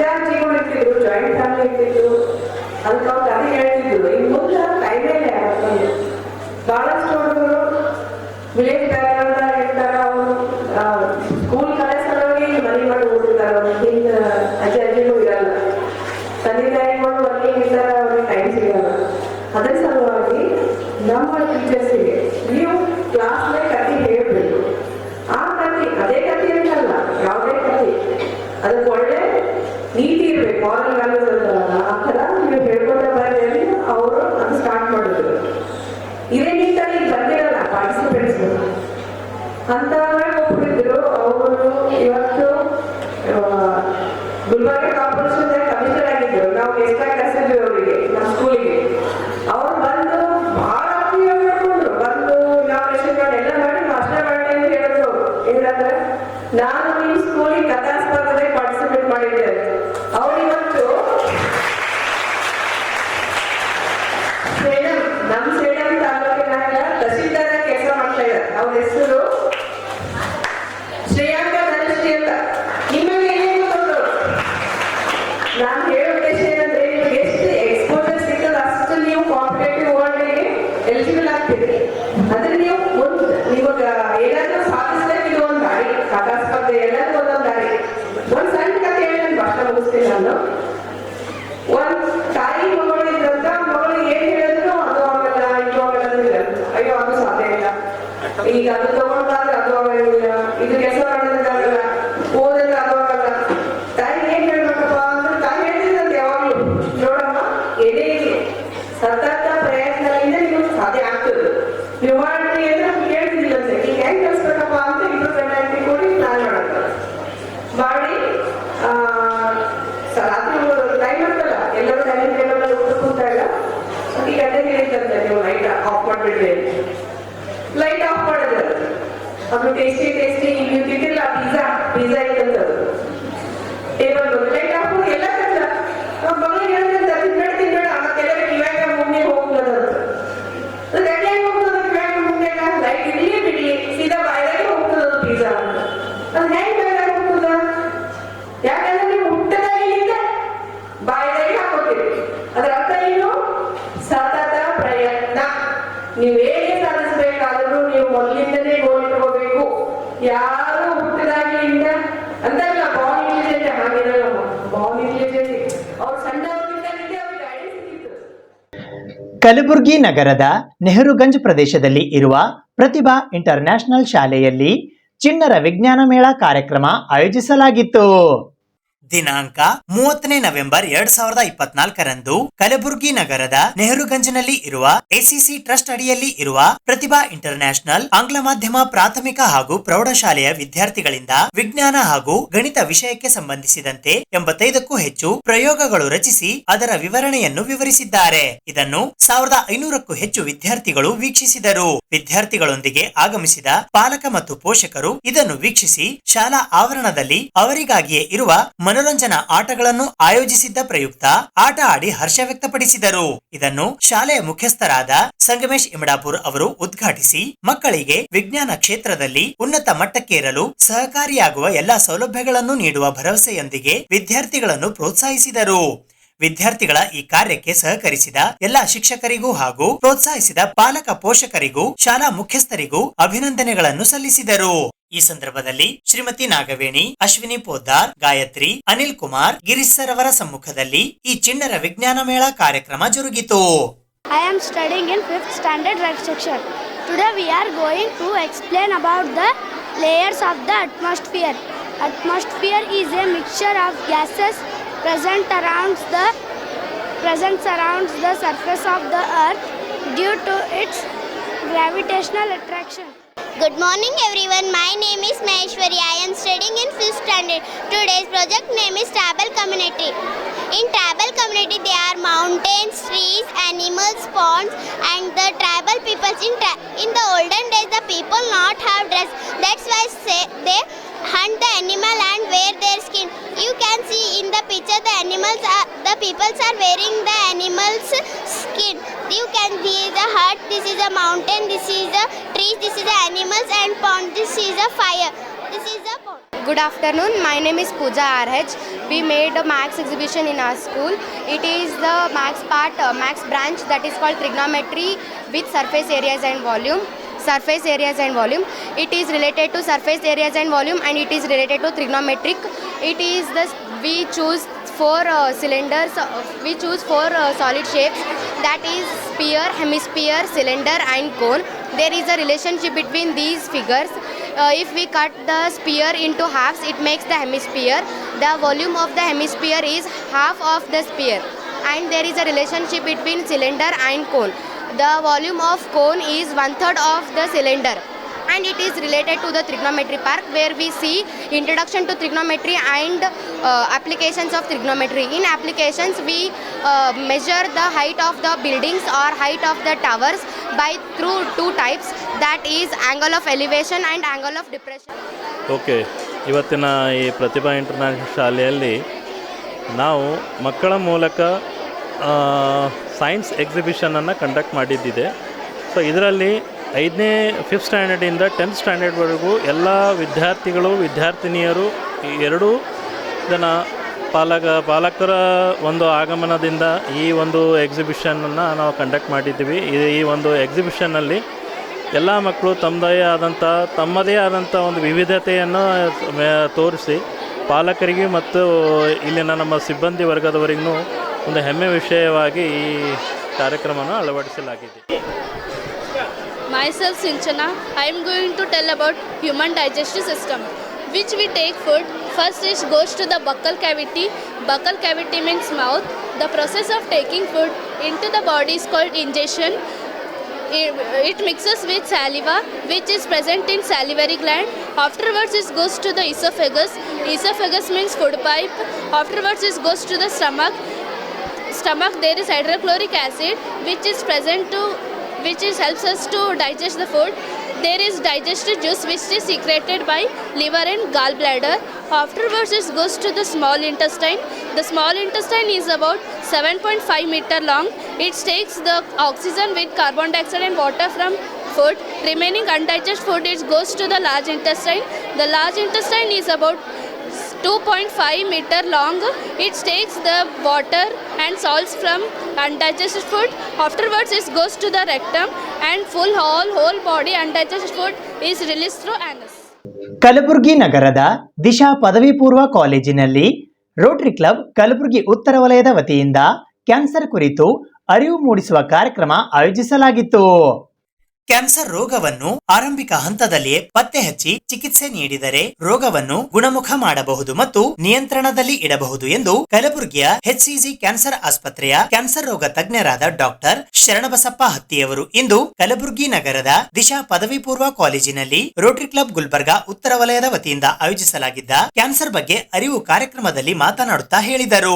ವಿದ್ಯಾರ್ಥಿಗಳ ಅನೇಕ ಪ್ರಶ್ನೆಗಳಿಗೆ ಉತ್ತರಿಸಿ ಕ್ಯಾನ್ಸರ್ ಬಗ್ಗೆ ಅರಿವು ಮತ್ತು ಅದರ ಗುಣಧರ್ಮಗಳು, ಅದರ ಪತ್ತೆ ಹಚ್ಚುವಿಕೆ ಹಾಗೂ ಹೇಗೆ ನಿಯಂತ್ರಣದಲ್ಲಿ ಇಡಬಹುದು ಎನ್ನುವುದರ ಕುರಿತಾಗಿ ವಿವರವಾಗಿ ಮಾತನಾಡಿ ಎಲ್ಲರೂ ಮಾರಕ ರೋಗವಾದ ಕ್ಯಾನ್ಸರ್ ಬಗ್ಗೆ ತಿಳಿದು ಆರಂಭಿಕ ಹಂತದಲ್ಲಿಯೇ ಸಂಪರ್ಕಿಸಿ ಅದನ್ನು ನಿಯಂತ್ರಣದಲ್ಲಿ ಇಡಬೇಕು ಎಂದು ವಿನಂತಿಸಿಕೊಂಡರು. ದಿಶಾ ಪದವಿ ಪೂರ್ವ ಕಾಲೇಜಿನ ಅಧ್ಯಕ್ಷರು, ಪ್ರಾಚಾರ್ಯರು ಮತ್ತು ಸಂಕಲ್ಪ ಫೌಂಡೇಶನ್ನ ಅಧ್ಯಕ್ಷರಾದಂತಹ ಶಿವಾನಂದ ಖಜೂರ್ಗಿ ಅವರು ಮುಖ್ಯ ಅತಿಥಿಗಳಾಗಿ ಆಗಮಿಸಿ ವಿದ್ಯಾರ್ಥಿಗಳು ಈ ಕ್ಯಾನ್ಸರ್ ಅರಿವಿನ ಕಾರ್ಯಕ್ರಮದ ಸದುಪಯೋಗವನ್ನು ಮುಂದಿನ ಭವಿಷ್ಯದ ಭಾರತದ ನಾಗರಿಕರಾದ ತಾವು ಪಡೆದುಕೊಳ್ಳಬೇಕು ಎಂದು ವಿನಂತಿಸಿಕೊಂಡು ರೋಟರಿ ಕ್ಲಬ್ಬಿನ ಚಟುವಟಿಕೆಗಳ ಕುರಿತು ಶ್ಲಾಘನೆ ವ್ಯಕ್ತಪಡಿಸಿದರು. ಇನ್ನೊಬ್ಬ ಮುಖ್ಯ ಅತಿಥಿಗಳಾದಂತಹ ರೋಟರಿ ಕ್ಲಬ್ 3160 ನೃಪತುಂಗ ಝೋನಿನ ಅಸಿಸ್ಟೆಂಟ್ ಗವರ್ನರ್ ಪ್ರಶಾಂತ್ ಮಾನ್ಕರ್ ಅವರು ಕೂಡ ಮಾತನಾಡಿದರು. ಪದವಿ ಪೂರ್ವ ಕಾಲೇಜಿನ ಕಾರ್ಯಕ್ರಮದಲ್ಲಿ ರೋಟರಿ ಕ್ಲಬ್ ಉತ್ತರ ವಲಯದ ಅಧ್ಯಕ್ಷರಾದ ರೋಟರಿಯನ್ ದಿನೇಶ್ ಪಾಟೀಲ್ ಅವರು ಸ್ವಾಗತಿಸಿದರು. ಕಾರ್ಯದರ್ಶಿಗಳಾದ ಆನಂದ ದಂಡೋತಿಯವರು ವಂದಿಸಿದರು. ರಾಮ್ ಶಾನ್ಭೋಗ್ ರವರು ಕಾರ್ಯಕ್ರಮವನ್ನು ನಿರ್ವಹಿಸಿದರು. ಈ ಕಾರ್ಯಕ್ರಮದಲ್ಲಿ ರೋಟರಿ ಕ್ಲಬ್ ಉತ್ತರ ವಲಯದ ಗುಲ್ಬರ್ಗಾದ ಸದಸ್ಯರಾದ ಡಾಕ್ಟರ್ ಬಾಬುರಾವ್ ಶೇರಿಕಾರ್, ಚನ್ನವೀರ ಲಿಂಗನವಾಡಿ, ರೇವಣಸಿದ್ಧ ಮದರಿ, ರಾಜೇಂದ್ರ ಹಿರೋಳಿ, ರಾಜೇಶ್ ಲಾಹೋಟಿ, ಅಭಿಜಿತ್ ಪಡಶೆಟ್ಟಿ, ಶಿವಾನಂದ ಬೇಲೂರ್, ಸುಹಾಸ್ ಖಣಗೆ ಸೇರಿದಂತೆ ಇತರರು ಉಪಸ್ಥಿತರಿದ್ದರು. ಕರ್ನಾಟಕ ದಲಿತ ಸಂಘರ್ಷ ಸಮಿತಿಯ ವತಿಯಿಂದ ಸಂವಿಧಾನ ಸಮರ್ಪಣಾ ದಿನದ ಸ್ಮರಣಾರ್ಥ ಪ್ರೊಫೆಸರ್ ಮಲ್ಲೇಶಿ ಸಜ್ಜನ್ ನೆನಪಿನ ದಿನ ಕಾರ್ಯಕ್ರಮವು ಕಲಬುರಗಿ ನಗರದ ಪತ್ರಕರ್ತರ ಸಾಂಸ್ಕೃತಿಕ ಭವನದಲ್ಲಿ ಜರುಗಿತು. ಸಂವಿಧಾನ ಸಮರ್ಪಣಾ ದಿನದ ಸ್ಮರಣಾರ್ಥ ಪ್ರೊಫೆಸರ್ ಮಲ್ಲೇಶಿ ಸಜ್ಜನ್ ನೆನಪಿನ ದಿನ ಕಾರ್ಯಕ್ರಮವು ದಿನಾಂಕ 30 ನವೆಂಬರ್ 2024 ಬೆಳಿಗ್ಗೆ 11 ಗಂಟೆಗೆ ಕಲಬುರಗಿ ನಗರದ ಜಗತ್ವೃತ್ತದ ಹತ್ತಿರವಿರುವ ಜಿಲ್ಲಾ ಪಂಚಾಯತಿ ಕಚೇರಿಯ ಆವರಣದಲ್ಲಿನ ಪತ್ರಕರ್ತರ ಸಾಂಸ್ಕೃತಿಕ ಭವನದಲ್ಲಿ ಜರುಗಿತು. ಈ ಕಾರ್ಯಕ್ರಮದ ಸಾನ್ನಿಧ್ಯವನ್ನು ಬೀದರ್ನ ಅಣದೂರ್ ಬುದ್ಧ ವಿಹಾರದ ಭಂತೆ ವರಜ್ಯೋತಿ ವಹಿಸಿದ್ದರು. ಅಧ್ಯಕ್ಷತೆಯನ್ನು ಕರ್ನಾಟಕ ದಲಿತ ಸಂಘರ್ಷ ಸಮಿತಿ ಬೆಂಗಳೂರಿನ ರಾಜ್ಯ ಸಂಚಾಲಕರಾದ ಹೆಣ್ಣೂರು ಶ್ರೀನಿವಾಸ್ ವಹಿಸಿದ್ದರು. ಮುಖ್ಯ ಅತಿಥಿಗಳಾಗಿ ಕಲಬುರಗಿಯ ಮಾಜಿ ಸಚಿವರಾದ ಎಸ್.ಕೆ. ಕಾಂತ, ಕರ್ನಾಟಕ ರಾಜ್ಯ ದಲಿತ ಸಂಘರ್ಷ ಸಮಿತಿ ಬೆಂಗಳೂರಿನ ರಾಜ್ಯ ಸಂಚಾಲಕರಾದ ಡಾಕ್ಟರ್ ಡಿ.ಜಿ. ಸಾಗರ್, ಪಿಡಬ್ಲ್ಯೂಡಿ ವೃತ್ತ ಕಚೇರಿ ಕಲಬುರಗಿಯ ಅಧೀಕ್ಷಕ ಅಭಿಯಂತರರಾದ ಡಾಕ್ಟರ್ ಸುರೇಶ್ ಎಲ್ ಶರ್ಮಾ, ಬೆಂಗಳೂರಿನ ನಿವೃತ್ತ ನ್ಯಾಯಾಧೀಶರಾದ ಜಿ.ಕೆ. ಗೋಖಲೆ, ಕಲಬುರಗಿಯ ಹಿರಿಯ ಪತ್ರಕರ್ತರಾದ ಟಿ.ವಿ. ಶಿವಾನಂದನ್, ಕಲಬುರಗಿಯ ದಲಿತ ಮುಖಂಡರಾದ ಬಸಣ್ಣ ಸಿಂಗೆ, ಬೆಂಗಳೂರಿನ ಪತ್ರಕರ್ತರಾದ ರಾಜಶೇಖರ್ ನಾಯ್ಡು, ಕಲಬುರಗಿಯ ಶ್ರೀ ಶಿವಲಿಂಗ ಶಿಕ್ಷಣ ಸಂಸ್ಥೆಯ ಅಧ್ಯಕ್ಷರಾದ ಚಂದ್ರಕಾಂತ್ ಗದ್ದಗಿ, ಕರ್ನಾಟಕ ದಲಿತ ಸಂಘರ್ಷ ಸಮಿತಿ ಅಂಬೇಡ್ಕರ್ ವಾದಿ ಬೆಂಗಳೂರಿನ ರಾಜ್ಯ ಸಂಚಾಲಕರಾದ ಎಸ್.ಆರ್. ಕೊಲ್ಲೂರ್, ಕರ್ನಾಟಕ ದಲಿತ ಸಂಘರ್ಷ ಸಮಿತಿ ವಿಜಯಪುರದ ರಾಜ್ಯ ಸಂಘಟನಾ ಸಂಚಾಲಕರಾದ ರಮೇಶ್ ಆಸಂಗಿ, ಕರ್ನಾಟಕ ರಾಜ್ಯ ದಲಿತ ಸಂಘರ್ಷ ಸಮಿತಿ ಕ್ರಾಂತಿಕಾರಿ ಬೆಂಗಳೂರಿನ ರಾಜ್ಯ ಸಂಚಾಲಕರಾದ ಅರ್ಜುನ್ ಭದ್ರೆ, ಕಲಬುರಗಿ ಜಿಲ್ಲಾ ಪಂಚಾಯಿತಿಯ ಮಾಜಿ ಅಧ್ಯಕ್ಷರಾದ ಡಾಕ್ಟರ್ ಅಂಬಾರಾಯ್ ಅಷ್ಟಗಿ, ಶೋಷಿತ ಶಕ್ತಿ ಕನ್ನಡ ದಿನಪತ್ರಿಕೆ ಕಲಬುರಗಿಯ ಸಂಪಾದಕರಾದ ಬಿ.ವಿ. ಚಕ್ರವರ್ತಿ ಹಾಗೂ ಕಲಬುರಗಿಯ ಜೆಸ್ಕಾಂನ ಎ.ಡಬ್ಲ್ಯೂ. ಬಿ.ಆರ್. ಬುದ್ಧ ಆಗಮಿಸಿದ್ದರು. ಈ ಸಂದರ್ಭದಲ್ಲಿ ಜಿಲ್ಲಾ ಸಮಿತಿಯ ಸಂಚಾಲಕರಾದ ಸುರೇಶ್ ಮೆಂಗನ್, ಜಿಲ್ಲಾ ಸಂಘಟನಾ ಸಂಚಾಲಕರಾದ ಭೀಮ್ಶಾ ಖನ್ನಾ, ಶಿವಕುಮಾರ್ ಆಜಾದ್ಪುರ್, ದೌಲಪ್ಪ ಮದನ್, ಭರತ್ ಧನ್ನಾ, ವಿಜಯಕುಮಾರ್ ಟೈಗರ್, ಶಿವಪುತ್ರ ಹಾಗರಗಿ, ಶರಣು ಪೂಜಾರಿ ಮತ್ತು ಬಸವರಾಜ್ ಮಯೂರ್ ಸೇರಿದಂತೆ ಇತರರು ಉಪಸ್ಥಿತರಿದ್ದರು. ಡಿಸೆಂಬರ್ 3ರಂದು ಕಲಬುರಗಿ ಜಿಲ್ಲೆಯ ಅಫಜಲ್ಪುರ ತಾಲೂಕಿನ ದೇವಲಗಾಣಗಾಪುರ ಗ್ರಾಮದಲ್ಲಿ ಕಾಶಿ ಮಾದರಿಯ ಗಂಗಾ ಆರತಿ ಮಹೋತ್ಸವ ಮತ್ತು ದಿವಂಗತ ವಿಠಲ್ ಹೆರೂರವರ 11ನೇ ವರ್ಷದ ಪುಣ್ಯಸ್ಮರಣೆ ಕಾರ್ಯಕ್ರಮ ಜರುಗಲಿದೆ. ಜಗದ್ಗುರು ಭಗವಾನ್ ವೇದವ್ಯಾಸ ಬ್ರಹ್ಮಶ್ರೀ ಪೀಠ ಬೆಂಗಳೂರು ಹಾಗೂ ಹೆರೂರ್ ಶಿಕ್ಷಣ ಸಂಸ್ಥೆ ದೇವಲಗಾಣಗಾಪುರ ಇವರ ಸಹಯೋಗದಲ್ಲಿ ಕಾಶಿ ಮಾದರಿಯ ಗಂಗಾ ಆರತಿ ಮಹೋತ್ಸವ ಹಾಗೂ ವಿಠಲ್ ಹೆರೂರವರ 11ನೇ ವರ್ಷದ ಪುಣ್ಯಾರಾಧನೆ ಕಾರ್ಯಕ್ರಮ ಹಾಗೂ ಕೋಲಿ ಕಬ್ಬಲಿಗ ಅಂಬಿಗ ಸಮಾಜದ ಬೃಹತ್ ಜನಜಾಗೃತಿ ಅಭಿಯಾನ ದಿನಾಂಕ 3ನೇ ಡಿಸೆಂಬರ್ 2024ರಂದು ಕಲಬುರಗಿ ಜಿಲ್ಲೆಯ ಅಫಜಲ್ಪುರ ತಾಲೂಕಿನ ದೇವಲಗಾಣಗಾಪುರ ಗ್ರಾಮದ ವಿಠಲ್ ಹೆರೂರ್ ಶಕ್ತಿ ಕೇಂದ್ರದಲ್ಲಿ ಆಯೋಜಿಸಲಾಗುವುದು ಎಂದು ಜಗದ್ಗುರು ಭಗವಾನ್ ವೇದವ್ಯಾಸ ಬ್ರಹ್ಮಶ್ರೀ ಪೀಠದ ಬ್ರಹ್ಮಶ್ರೀ ರಾಜಗುರು ಸ್ವಾಮೀಜಿಗಳು ಇಂದು ಕಲಬುರಗಿ ನಗರದ ಪತ್ರಿಕಾ ಭವನದಲ್ಲಿ ಜರುಗಿದ ಸುದ್ದಿಗೋಷ್ಠಿಯ ಮೂಲಕ ತಿಳಿಸಿದ್ದಾರೆ. ಈ ಸುದ್ದಿಗೋಷ್ಠಿಯಲ್ಲಿ ಹಿಂದುಳಿದ ವರ್ಗಗಳ ಮಠಾಧೀಶರ ಮಹಾಸಭಾ ಒಕ್ಕೂಟ ಬೆಂಗಳೂರಿನ ರಾಜ್ಯಾಧ್ಯಕ್ಷರಾದ ತೊನಸನಹಳ್ಳಿಯ ಮಹಾಸ್ವಾಮಿಗಳಾದ ಪರಮ ಪೂಜ್ಯ ಶ್ರೀ ಕೊತ್ತಲಪ್ಪ ಸೇರಿದಂತೆ ಇತರರು ಉಪಸ್ಥಿತರಿದ್ದರು. ಎಲ್ಲ ಪತ್ರಕರ್ತರ ಮಿತ್ರರಿಗೂ ಶುಭೋದಯ. ಈ ಪತ್ರಿಕಾಗೋಷ್ಠಿ ಆಯೋಜನೆ ಮಾಡುವ ಉದ್ದೇಶವೇನೆಂದರೆ, ಜಗದ್ಗುರು ಭಗವಾನ್ ವೇದವ್ಯಾಸ ಪೀಠ ಬೆಂಗಳೂರು ಹಾಗೂ ಶಾಖಾಪೀಠದಿಂದ ಈ ಕಾರ್ಯಕ್ರಮವನ್ನು ದೇವಲಗಾಣಗಾಪುರದ ತಿಪ್ಪಣ್ಣಪ್ಪ ಕಂಠಪ್ಪ ಹೆರೂರ್ ಶಿಕ್ಷಣ ಸಂಸ್ಥೆ ಸಹಯೋಗದಲ್ಲಿ ಕಾಶಿ ಮಾದರಿಯ ಗಂಗಾರತಿ ಮಹೋತ್ಸವ ಹಾಗೂ ಹಿಂದುಳಿದ ವರ್ಗಗಳ ಮಹಾನ್ ನಾಯಕರಾದಂತಹ, ಇವತ್ತು ನಾವು ದಿವಂಗತ ಅಂತ ಹೇಳ್ಬೇಕಾದ್ರೂ ಕೂಡ ತಪ್ಪಾಗ್ತಿದೆ ಅನ್ನಿಸ್ತದೆ. ಯಾಕಂದರೆ ಇವತ್ತಿಷ್ಟೇ 11 ವರ್ಷ ಅವರು ನಮ್ಮಿಂದ ಅಗಲಿದ ಮೇಲೂ ಕೂಡ ಇವತ್ತಿನ ಅವರು ಜನರಲ್ಲಿ ಅವರ ಮನಸ್ಸಿನಲ್ಲಿ ಉಳಿದು ಇವತ್ತು ಎಲ್ಲ ಕಡೆಗೆ ಹಳ್ಳಿಗಳಲ್ಲಿ ಹೋದಾಗ ವಿಠಲ್ ಹೆರೂರ್ಜಿ ಅವರ ಪುಣ್ಯ ಸ್ಮರಣೆಯನ್ನು ಅತಿ ವಿಜೃಂಭಣೆಯಿಂದ ಮಾಡಬೇಕ್ರಿ ಗುರುಜಿ ಅಂತಂದಾಗ ಎಲ್ಲ ಸಮಾಜದ ಜನರ ಕಡೆಗಿಂದ ಅದು ಅಪೇಕ್ಷಿತವಾಗಿ ಬಂದಾಗ ನಾವು ವೇದವ್ಯಾಸ ಪೀಠದ ವತಿಯಿಂದ ಈ ಕಾರ್ಯಕ್ರಮವನ್ನು ಅತಿ ವಿಜೃಂಭಣೆಯಿಂದ ಆಚರಿಸಬೇಕನ್ನೋ ಒಂದು ಸಂಕಲ್ಪ ಮಾಡಿ ದಿನಾಂಕ 3/12/2024 ಮಂಗಳವಾರ ದಿನ ವಿಠಲ್ ಹೆರೂರ್ಜಿಯವರ ಪುಣ್ಯ ಸ್ಮರಣೋತ್ಸವದ ಅಂಗವಾಗಿ ವೇದಮಾಲಾ ಅಭಿಯಾನ ಹಾಗೂ ಕಾಶಿ ಮಾದರಿಯ ಗಂಗಾರತಿ ಮಹೋತ್ಸವ ಕಾರ್ಯಕ್ರಮವನ್ನು ಭೀಮಾ ನದಿ ತಟದಲ್ಲಿ ಈ ಕಾರ್ಯಕ್ರಮವನ್ನು ಆಯೋಜನೆ ಮಾಡಿದ್ದೇವೆ. ಅದಕ್ಕೋಸ್ಕರ ಎಲ್ಲ ಜನಾಂಗದವರು ಜಾತಿ ಭೇದ ಮರೆತು ಎಲ್ಲವನ್ನ ಮರೆತು ನಾವೆಲ್ಲ ಒಂದೇ ಎನ್ನುವ ಭಾವದಿಂದ ವಿಠಲ್ ಹೆರೂರ್ಜಿಯವರು ಯಾವ ರೀತಿ ಸಮಾಜಕ್ಕೆ ದುಡಿದ್ರಲ್ಲ ಆ ರೀತಿ ಎಲ್ಲ ಯುವ ನಾಯಕರು ಎಲ್ಲರೂ ಬಂದು ಈ ಕಾರ್ಯಕ್ರಮವನ್ನು ಯಶಸ್ವಿಗೊಳಿಸಬೇಕು. ಈ ಕಾರ್ಯಕ್ರಮ ಆಧ್ಯಾತ್ಮಿಕ ಕಾರ್ಯಕ್ರಮ ಆದರೂ ಕೂಡ ನಮ್ಮ ರಾಜಕೀಯ ನಾಯಕರುಗಳು ಸಮಾಜಕ್ಕೆ ನೀಡಿದಂಥ ಕೊಡುಗೆಗಳನ್ನು ನಾವು ಯಾರೂ ಇವತ್ತಿನ ದಿನಮಾನದೊಳಗೆ ಮರಿಬಾರದು ಅನ್ನೋ ಉದ್ದೇಶದಿಂದ ವಿಠಲ್ ಹೆರೂರ್ಜಿಯವರ ಪುಣ್ಯಾರಾಧನೆಯನ್ನು ಸಾಮಾಜಿಕದ ಒಂದು ಕ್ರಾಂತಿ ಕಾರ್ಯಕ್ರಮವನ್ನಾಗಿ ಮಾಡಬೇಕನ್ನೋ ಉದ್ದೇಶದಿಂದ ಇದು ಆಧ್ಯಾತ್ಮಿಕ ಕಾರ್ಯಕ್ರಮ ಕೂಡ ಆ ಸಮಯದಲ್ಲಿ ಆಯೋಜನೆ ಮಾಡಿದ್ದೇವೆ. ಆದ ಕಾರಣ ಪ್ರತಿ ಹಳ್ಳಿಯಿಂದ ಅವತ್ತಿನ ದಿನ ಕಲಬುರಗಿ ಜಿಲ್ಲೆ ಇರ್ಬೋದು, ರಾಜ್ಯದಾದ್ಯಂತ ಎಲ್ಲ ಜಿಲ್ಲೆಗಳಿಂದ ಜನ ಬಂದು ಈ ಕಾರ್ಯಕ್ರಮವನ್ನು ಯಶಸ್ವಿಗೊಳಿಸಬೇಕು.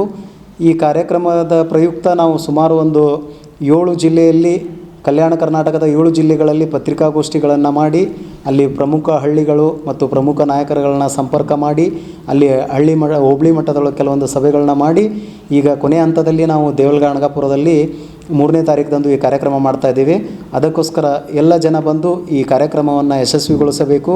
ಈ ಕಾಶಿ ಮಾದರಿಯ ಗಂಗಾರತಿ ಮಹೋತ್ಸವ ಏನಿದೆಯಲ್ಲ, ಅದು ನಮ್ಮ ಕೋಲಿ ಕಬ್ಬಲಿಗ ಜನಾಂಗದ ಕುಲದೇವತೆಯಾದಂಥ ತಾಯಿ ಗಂಗಾ ಪರಮೇಶ್ವರಿಯ ಆರಾಧನಾ ಮಹೋತ್ಸವ ಅಂತ ಈ ಸಂದರ್ಭದಲ್ಲಿ ಮಾಡ್ತಾಯಿದ್ದೀವಿ.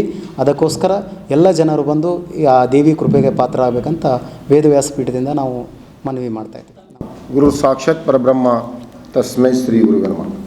ಪ್ರಥಮದಲ್ಲಿ ಎಲ್ಲ ಆರಾಧ್ಯ ಗುರುಗಳನ್ನು ಹೃದಯದಲ್ಲಿ ಮರೆಸಿಕೊಳ್ಳುತ್ತಾ, ಇಂದಿನ ದಿವಸ ಪತ್ರಿಕಾ ಮಾಧ್ಯಮದವರು ಹಾಗೂ ಈ ವೇದಿಕೆ ಮೇಲೆ ಆಸೀನರಂಥ ಎಲ್ಲ ಗುರುಗಳು ಹಾಗೂ ನಮ್ಮ ಶಿಷ್ಯ ಬಳಗದವರಿಗೆ ಅನಂತ ಅವರ ಅಂತರಂಗದಲ್ಲಿ ಉಳಿಯುವ ಪರಮ ಜ್ಯೋತಿಗೆ ಶರಣಾರ್ಥ.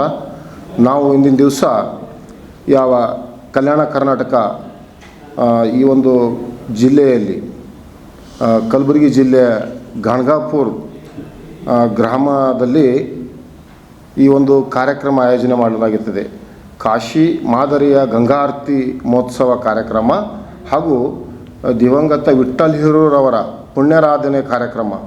ಈ ಒಂದು ಕುರಿತು ನಾವು ಗಂಗಾ ಆರತಿಯ ಕಾರ್ಯಕ್ರಮವನ್ನು ಅವರ ಒಂದು ಪುಣ್ಯಸ್ಮರಣತ್ವ ಅಂಗವಾಗಿ ನಾವು ಕಾರ್ಯಕ್ರಮ ಹಮ್ಮಿಕೊಂಡಿದ್ದೇವೆ. ಅದರ ಉದ್ದೇಶ ಏನಪ್ಪ ಅಂದರೆ ಜನಜಾಗೃತಿ ಹಾಗೂ ಸಮಾಜದ ಏಳಿಗೆಗಾಗಿ ನಾವೆಲ್ಲರೂ ಈ ಒಂದು ಕಾರ್ಯಕ್ರಮ ಮಾಡಲೇಬೇಕಾಗಿದೆ. ಹಾಗಾಗಿ ನಾವು ಒಂದು 3ನೇ ತಾರೀಕು ಅಂದರೆ 3ನೇ ತಾರೀಕು ಸಮಯ ಬೆಳಗ್ಗೆ ಹಿಡ್ಕೊಂಡು ಸಾಯಂಕಾಲದವರೆಗೆ ವಿಠ್ಠಲ್ ಹಿರೂರವರ ಪುಣ್ಯ ಕಾರ್ಯಕ್ರಮ ನಡೀತದೆ. ಅದರ ಅಂಗವಾಗಿ ಯಾವ ನಮ್ಮ ಸಂಗಮದಲ್ಲಿ ಗಣಗಾಪುರ ಸಂಗಮದಲ್ಲಿ ಗಂಗಾ ಆರತಿ ಕಾರ್ಯಕ್ರಮವನ್ನು ಜರುಗಲಿದೆ. ಆ ಕಾರ್ಯಕ್ರಮದಲ್ಲಿ ಎಲ್ಲ ಸದ್ಭಕ್ತರು ಮತ್ತು ವಿವಿಧ ಎಲ್ಲ ಸುತ್ತಮುತ್ತಲ ಹಳ್ಳಿ ಜನರು ಮತ್ತು ತಾಯಂದಿರು, ವಿಶೇಷವಾಗಿ ಹೆಣ್ಣು ಮಕ್ಕಳು ಕೂಡ ಇದಕ್ಕೆ ಈ ಕಾರ್ಯಕ್ರಮದಲ್ಲಿ ಪಾಲ್ಗೊಳ್ಳಬೇಕು. ಇದು ಇವತ್ತಿನ ಸುದ್ದಿ ಸಮಯ. ಸ್ಥಳೀಯ ಸುದ್ದಿಗಳಿಗಾಗಿ ನೋಡ್ತಾ ಇರಿ ಸುದ್ದಿ ಸಮಯ. ನಿಮ್ಮ ನೆಚ್ಚಿನ ಸುದ್ದಿ ಸಮಯವನ್ನು ಡೆನ್ ಸೆಟಾಪ್ ಬಾಕ್ಸ್ನ ಚಾನೆಲ್ ಸಂಖ್ಯೆ 746ರಲ್ಲಿ ಪ್ರತಿದಿನ ರಾತ್ರಿ 9 ಗಂಟೆಗೆ, ಮರುಪ್ರಸಾರ ರಾತ್ರಿ 10 ಗಂಟೆಗೆ ಮತ್ತು ಮರುದಿನ ಬೆಳಿಗ್ಗೆ 8 ಗಂಟೆ ಮತ್ತು 9 ಗಂಟೆಗೆ ವೀಕ್ಷಿಸಬಹುದು. ಇದು ಎಸ್ಎಸ್ ಡಿಜಿಟಲ್ ಚಾನಲ್, ಶ್ರೀ ಸುಮಂಗಲಿ ಡಿಜಿಟಲ್ ಚಾನಲ್. ನೀವು ನೋಡ್ತಾ ಇದ್ದೀರಿ ಸುದ್ದಿ ಸಮಯ, ಸ್ಥಳೀಯ ಸುದ್ದಿಗಳಿಗಾಗಿ. ಸುದ್ದಿ ಸಮಯದ ಪ್ರಾಯೋಜಕರು Mahalakshmi jewellers, gold hub, main road, Kalaburagi.